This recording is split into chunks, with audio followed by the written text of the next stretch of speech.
حضرت شاہ محدث دہلوی رحمۃ اللہ علیہ نے 1750 میں 1754 میں جہاں کا سب سے پہلے فتویٰ جس نے دیا ہے، جس نے کہا کہ مسلمانوں کے اوپر انگریزوں کی غلامی کرنا حرام ہے، جس نے بدست آ کر ایک لفظ استعمال فرمایا تھا ہزاروں کے مجمع میں.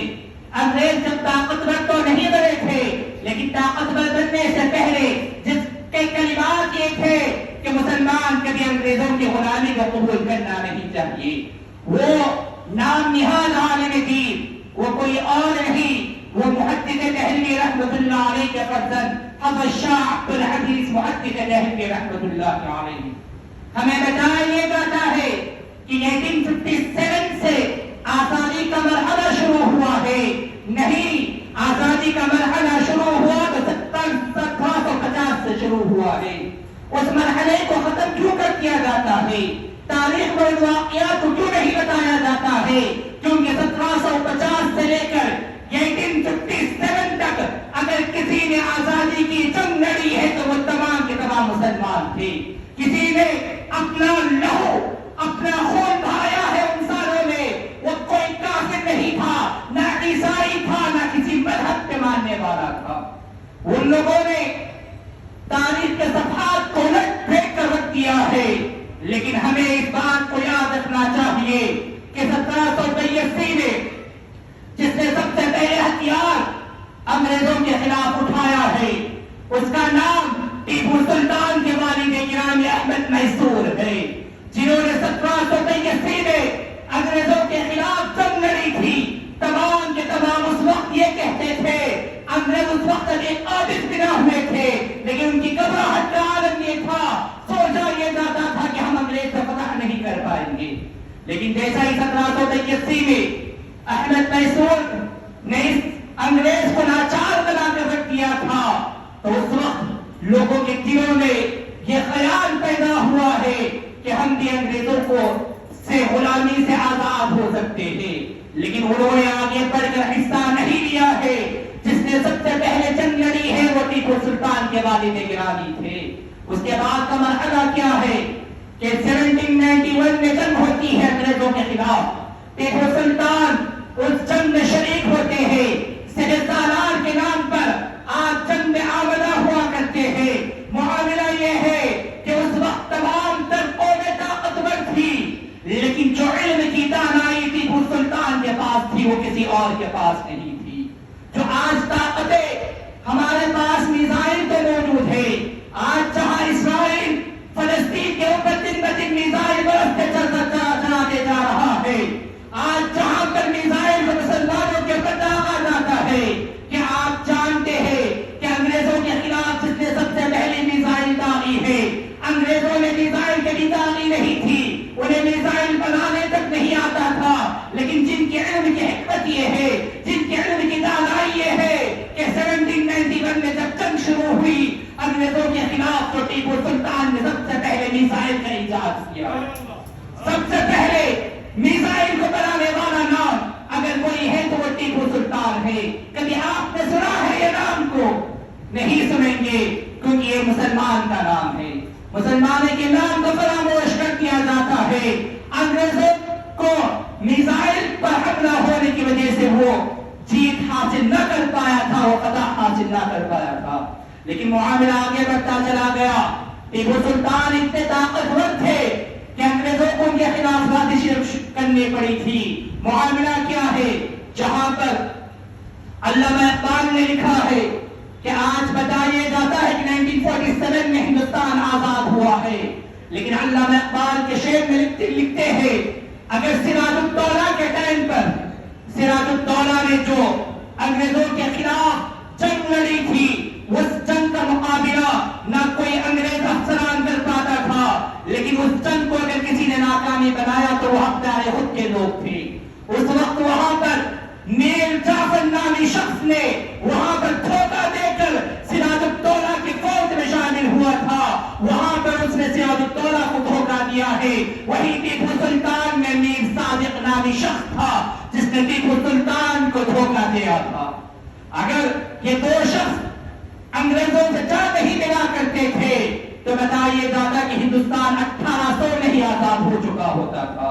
لیکن ان تاریخ کے صفحات کو ہم کبھی دیکھنے کو نہیں ملتے ہیں۔ وجہ کیا ہے کہ ہندوستان کے مسلمان سے یہ تمام تر چیزوں کو ہٹا دیا جاتا ہے۔ میرے عزیزوں، آپ کو یہ بات بتاتے چلتا ہوں کہ 1857 کی بات آپ کے سامنے کی جاتی ہے، جلیان والا باغ کی بات آپ کے سامنے کی جاتی ہے، لیکن کبھی یہ بات آپ کے سامنے رکھی جاتی ہے یا نہیں رکھی جاتی ہے جہاں پر علامہ فضل حق خیر آبادی نے سب سے پہلے جس نے جہاد کے نام پر فتویٰ دیا ہے تاج میں، جہاں پر آپ نے جمعے کی مسجد جامع مسجد میں، دہلی کی جامع مسجد میں جمعے میں بیان کرتے ہوئے کہا، جہاں پر آپ نے 32 سے زائد علماء اکرام کو شامل کروایا اور وہاں کے علماء سے دستخط لی ہے، اور آپ علامہ فضل حق خیر آبادی لکھتے ہیں 1857 کے آنے تک مسلمانوں کا حال کیا بن چکا تھا، کفاروں کا حال کیا بن چکا تھا۔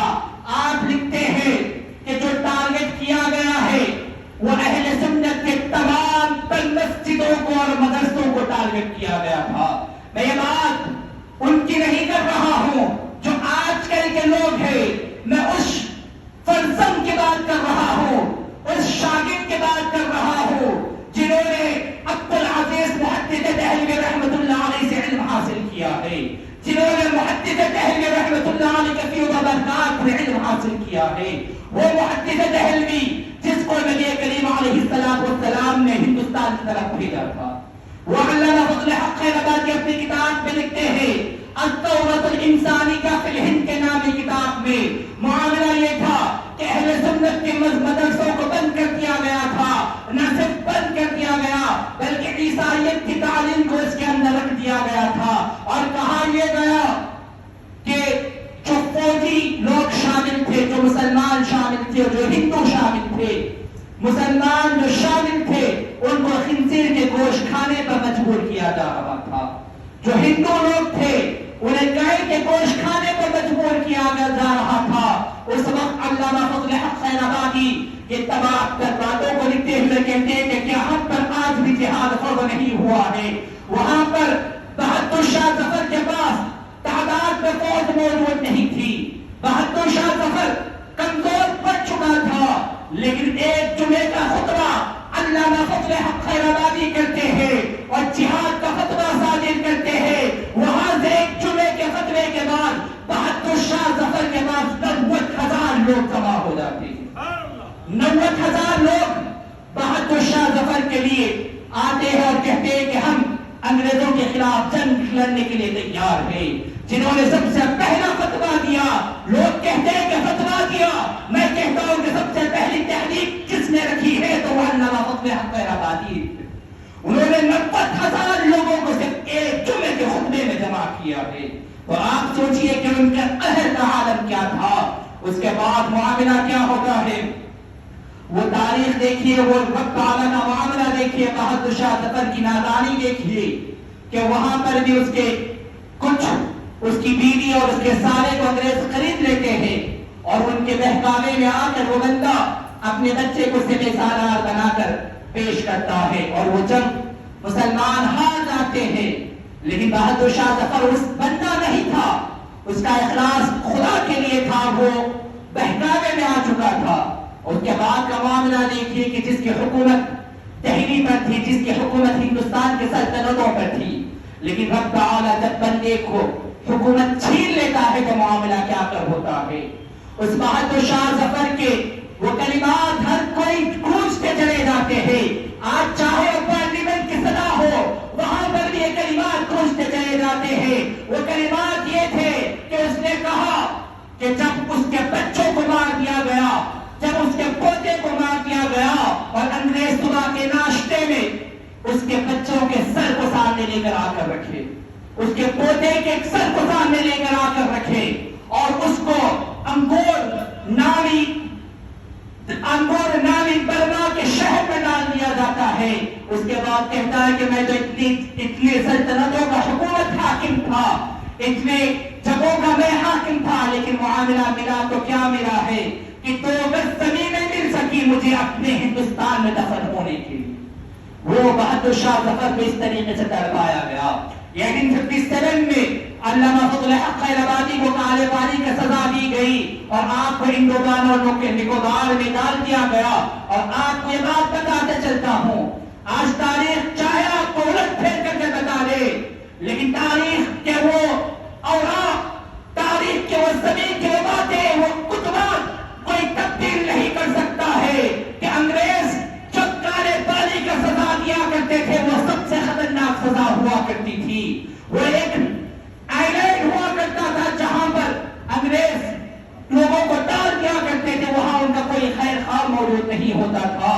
اس انڈومان نکوبار میں 95% اگر قبریں ملیں گی تو وہاں مسلمانوں کی قبریں ملا کریں گی.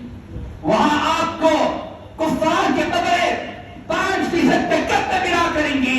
وہاں پر 95% بھی اگر آپ کو وہاں دیکھنے کو ملیں گی تو وہاں مسلمانوں کی قبریں ملا کریں گی. 1857 کی بات کرتے ہیں، جلیان والا باغ تو یاد دلایا جاتا ہے، لیکن وہ بات یاد نہیں دلائی جاتی جہاں پر بنگال میں 50,000 سے زائد علماء کرام آج جو رونا لگاتے ہیں کہ مولوی کیا کر رہا ہے، ملائے کس بات کے ہیں، یہ ملائے ہی ہے تو جو تمہیں آج آزادی عطا فرمائی ہے. وہ فضل حق خیرآبادی تھے جنہوں نے جہاد کا فتویٰ دیا تھا اور 50,000 سے زائد علماء کرام کو پھانسی کی سزا دی گئی اور ساتھ ہی ساتھ 1,00,000 سے زائد مسلمانوں کو قتل کر دیا گیا، شہید کر دیا گیا. اور آپ کو بتاتے ہوئے تعجب ہوگا، آپ نے سنا ہے یا نہیں سنا ہے، لیکن تاریخ نے یہ لمحات بھی دیکھے تھے. بنگال سے لے کر دہلی تک کا سفر جو 1857 میں کرتا تھا، جہاں جہاں جھاڑ ہوا کرتے تھے، جہاں جہاں درخت ہوا کرتے تھے، اس درخت پر ایک عالم دین کی لاش لٹکی ہوئی رہتی تھی. ہر عالم دین کی لاش کو اس درخت پر لٹکا دیا گیا ہے. ان 50,000 علماء کرام کی شہیدوں کی شہادت آج ہم بھول جاتے ہیں. آج ہمیں یاد رہتا ہے تو صرف وہ بھگت سنگھ یاد رکھا جاتا ہے. آج ہمیں بتایا جاتا ہے تو اس کے بعد کے کچھ نام نہاد لوگوں کو بتایا جاتا ہے جن کا آزادی میں کسی قسم کا کوئی کردار نہیں تھا. مجھے ان کفاروں سے لینا دینا نہیں ہے، مجھے اپنے مسلمانوں سے لینا دینا ہے کہ آپ نے اپنے مسلمانوں کی قربانیوں کو کیوں کر پیچھے کر رکھا ہے. کیوں آج ہمارے بچے کو 1857 میں 50,000 شہید ہونے والے لوگوں کے نام یاد نہیں ہے، 1,00,000 سے زیادہ شہید ہونے والے لوگوں کے نام ہمارے بچوں کو یاد نہیں ہے، ان واقعات ہمارے بچوں کو یاد نہیں دلائے جاتے ہیں. میرے عزیزوں، تاریخ جہاں پر میں آپ کو بتاتے چل رہا تھا کہ انگریزوں کے پاس جو کالے پانی کی سزا ہے وہ 95% مسلمان اس کا شکار ہوئے تھے. وہیں پر آج جسے آزادی کا ہیرو بتایا جاتا ہے، آج جسے آزادی کا سب سے بڑا چہرہ بتایا جاتا ہے، ویر ساورکر کا نام آزادی کے نام میں شامل کیا جاتا ہے. میرے عزیزوں، آپ کو یاد رکھنا پڑے گا، مجھے یہ کسی قوم اگر ان کا نام یاد رکھتی ہے نہیں رکھتی مجھے اس سے فرق نہیں پڑتا ہے، لیکن مجھے حقیقت آپ کے سامنے بتلانا ہے، آپ اپنے بچوں کو بتلانا ہے کہ 1990 میں جب ویر ساورکر کو کالے پانی کی سزا دی گئی تھی، وہ سزا کو جب دیکھا تھا وہ یہاں تو بہت زیادہ بات کر رہا تھا آزادی کو لے کر، لیکن جب کالے پانی کی سزا کو دیکھ کر اس کے خطوط نکلنا شروع ہو گئے، وہ خط لکھنا شروع کر دیا. ایک خط نہیں لکھا معافی نامہ، 2 خط نہیں لکھا بلکہ 3 خط لکھا، اور تینوں خط میں یہ شامل کیا، یہ بات رکھا کہ جو وہاں پر جتنے بھی لوگ آزادی کو لے کر تحریکیں چلا رہے ہیں میں ان تحریکوں کو کچل کر رکھ دوں گا، میں ان کے خلاف بغاوت شروع کر دوں گا اور ان کی تحریکوں کو کمزور کر کے رکھ دوں گا. جہاں پر 1942 میں انگریزی حکومت نے اس کے خطوط پر نظر ثانی کرتے ہوئے اسے قبول کرتے ہیں اور اس کو انگریز کا ایجنٹ بنا کر اور مسلمانوں کی تحریک میں شامل کرتے ہیں اور آزادی کی تحریک میں شامل کرتے ہیں. آج لوگ اسے ویر ساورکر کو آزادی کا ہیرو بتایا جاتا ہے. تمہارے ہیرو ہے ویر ساورکر کو، مجھے اس سے کوئی لینا دینا نہیں ہے. تمہارا ہیرو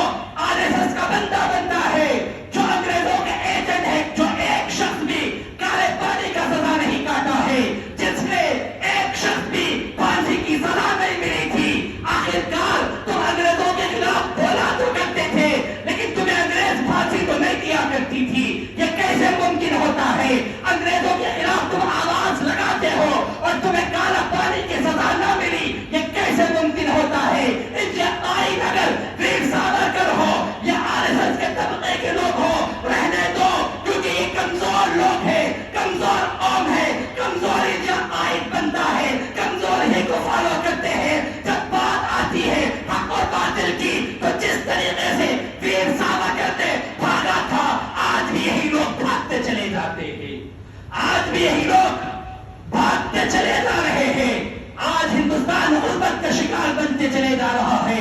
جہاں غربت کے اوپر بات نہیں ہوتی ہے, جہاں پر بات ہوتی ہے تو انگریزوں کے ایجنٹ کے نام پر مسلمانوں کے خلاف سازشیں کرنے کی بات ہو رہی ہے. آج یہ ایجنڈا کوئی نیا ایجنڈا نہیں ہے, یہ وہی ایجنڈا ہے جس نے ویر ساورکر کو بنایا تھا. آج کوئی مسلمانوں کے خلاف تفریق پیدا کرنے کی کوشش کر رہا ہے, یہ کوئی نیا ایجنڈا نہیں ہے, یہ وہی بھگوڑے ایجنڈے والے ہیں جو آ کر آزادی کو کہتے تھے کہ ہم تمہارے ساتھ ہیں, لیکن انگریزوں کے پاس جا کر کہتے تھے کہ ہم تمہارے ساتھ ہیں. ہمارا آئین کبھی ویر ساورکر بن نہیں سکتا ہے. ہمارا آئین اگر کوئی بن سکتا ہے وہ علامہ فضل حق خیرآبادی بن سکتے ہیں. وہ آئین ہے جس کی زبان میں 10,000 لوگ اپنی جان کو قبول نذرانے کو پیش کرنے کو قبول فرماتے ہیں.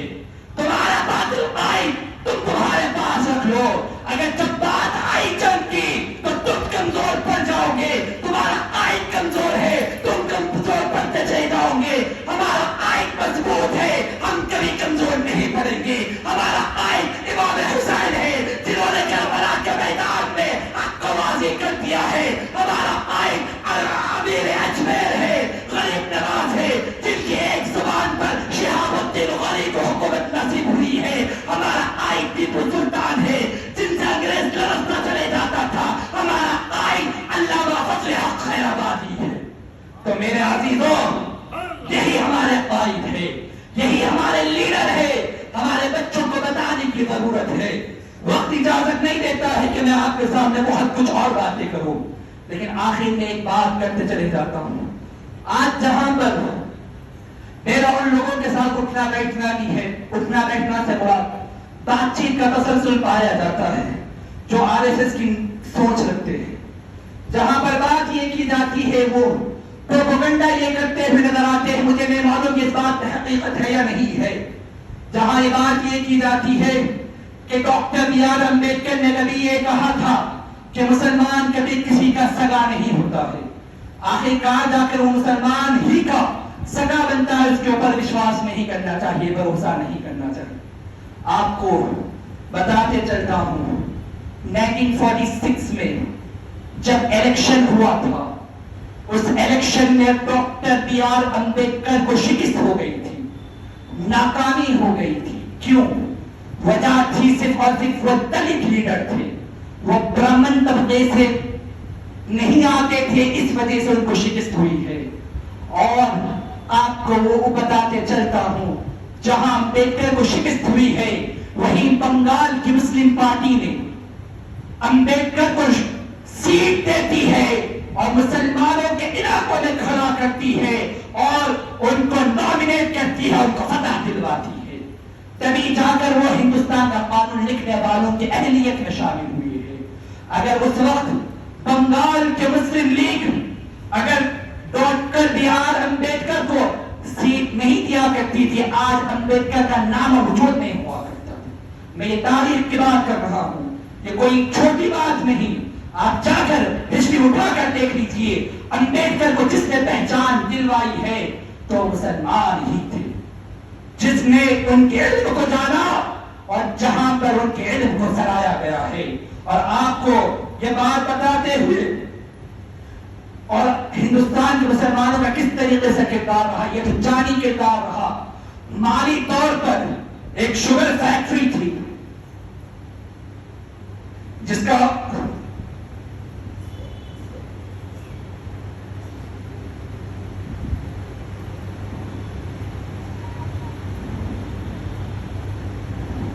جن کا نام حاجی عثمان تھا. ایک میں آپ کو بات میں بتاتا ہوں کہ ایک دو لوگوں کا آپ کے سامنے تذکرہ کرتا ہوں. ایک نام ہے حاجی عثمان, اور اتنے بڑے بلڈر تھے یہ کہ 1920 تک بنگال پہلے دارالخلافہ تھا ہندوستان کا, اور انگریزوں کا بھی دارالخلافہ سے تصور کیا جاتا ہے. بنگال میں جو کوئی بھی بڑی سے بڑی بلڈنگ ہوا کرتی تھی اور جتنے بڑے اسکول ہوا کرتے تھے وہ تمام کے مالک حاجی عثمان تھے.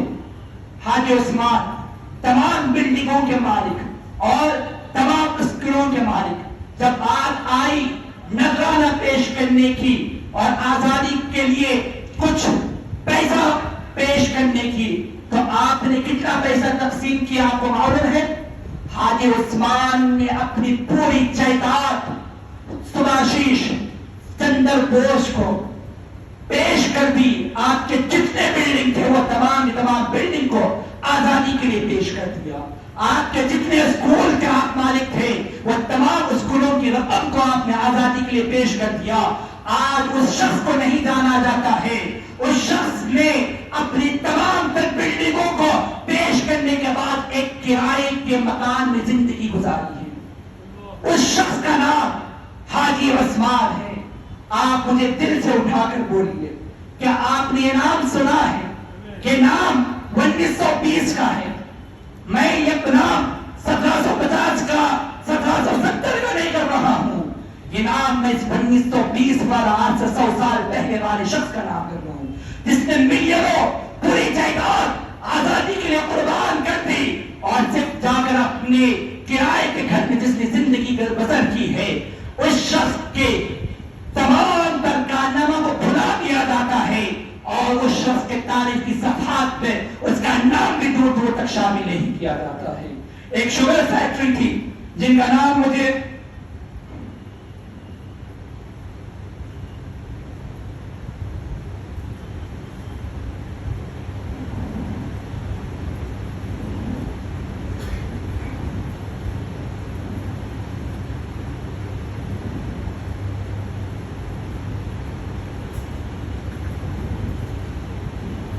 شوگر فیکٹری تھی جن کا نام مجھے یاد نہیں آ رہا ہے.